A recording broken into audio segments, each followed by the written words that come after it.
This is the project about creating a Lego table for my kids. We wanted a table that we can continue to build our stuff without having to break everything down. So it started with three uh, pieces of plywood, half an inch each. I created a base, and the whole idea is to be able to flip the table.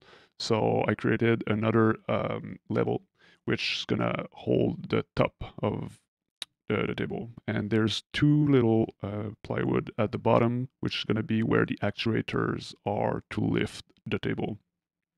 During my calculation, I did a mistake, and I needed to do these corners, which are three half hinge to allow to have a full extension of the actuator. But that accident caused a good idea, which was to put plexiglass with some lead. So this is how it will work. One half in the middle is going to be in Lego block, and the other side is going to be just a finish. And the space that we can see right now is where I'll put in a couple of slides the lights.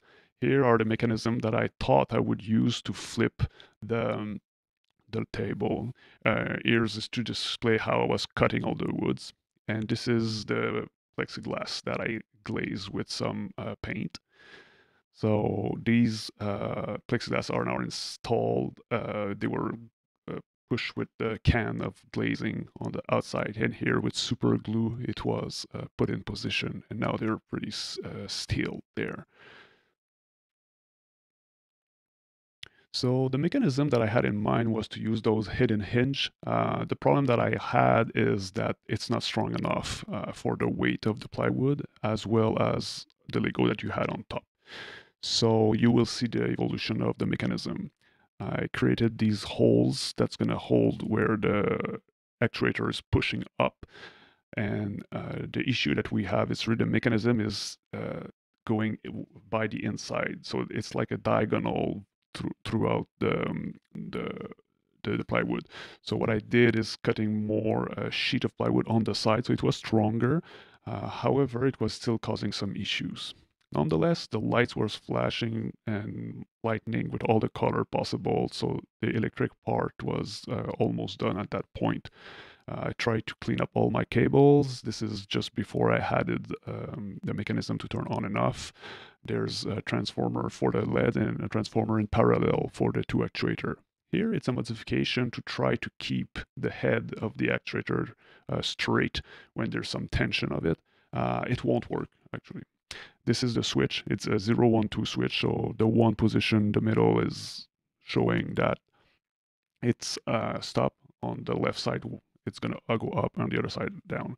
As we can see, it's not very stable at the moment, and even with the little leg, it's still pointing down, which caused the whole things to work, but it doesn't look solid at all. The advantage that we have is right now it's only half a hinge that is going up and down, so the whole table is hiding in flat. This is a cell phone charger. It was the first time I was using a router, and I pretty like the whole mechanism of charging the phone while I'm playing Lego. This is the button that I'm using for the LED, so it's on the side. So and everything is hooked up with this power bar. So electricity is working right now with the button, and as you can see, it's getting up, it's getting straight, but I'm having two pieces of wood now that are holding together for leveling the whole thing, which is not a good idea at all. So it looks like that.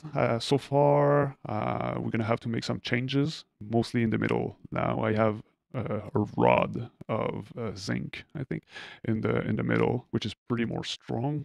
But I had to use the router to cut half of the plywood and half of the MDF. And I'm using MDF in the middle because I saw online that it's possible to use some epoxy. This is the first stain. It was pretty light, so I did a second one, as you can see right now. And this is a little extract with the new mechanism of the two sheet. The whole head you can see of the actuator is pretty straight compared to before. But I have the issue now that it's to half a hinge. So the overall design will be modified with always seeing half inch. So this is the second stain. It doesn't look like I was expecting. Some part were doing weird white. So I sent it like requested in the instruction, but still didn't work well. So the third stain was looking more like a paint. So this is the epoxy. It was supposed to be more sparkly than that, but it's still really strong and also really reflective. As you can see now, you can see the palm tree outside. So it was not a failure, but it was a good experience. And I think with a couple more try, I could do something interesting. So this is the other side. I glued some Lego plate with the super glue. And this is now inside the house. It's not that heavy compared to my desk that I built because it's half inch plywood, but still requires someone. And this is my daughter. We were trying to test how high we could put the Lego. So this is a switch, and right now it's gonna go up uh, to allow some space to turn around because we still have on each side about 1.5 inches on each side. This way, when you press the Lego, it doesn't have all the force on the two actuators, so it's distributed on the whole length of the table. My daughter can handle it, as you will see. She can turn the whole thing. However, there's still some work to do because it's really tight on each side. It's about 1 millimeter, so it's still sometimes when you go down needs to take your time just to make sure that it fits in the hole. So right now we're almost at the maximum height, and my daughter is trying to turn it slowly. So I'm finishing it up by going down a little bit more.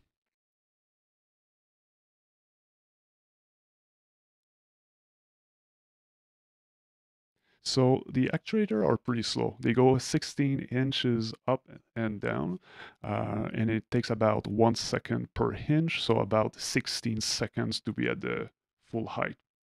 And then after that we can turn it. We don't have to go full height if we just do like one level Lego. Here there's many level on one of the tower that we cannot see right now, but as you can see, my my daughter is looking and she's not really sure that it's gonna fit, so she's turning the table almost all done, and we can see that it's whole very good. The only problem was the little flag here that was touching the piece, um, so I had to move a little bit higher to pass. But this, yeah, I think it shows what is the worst case scenario.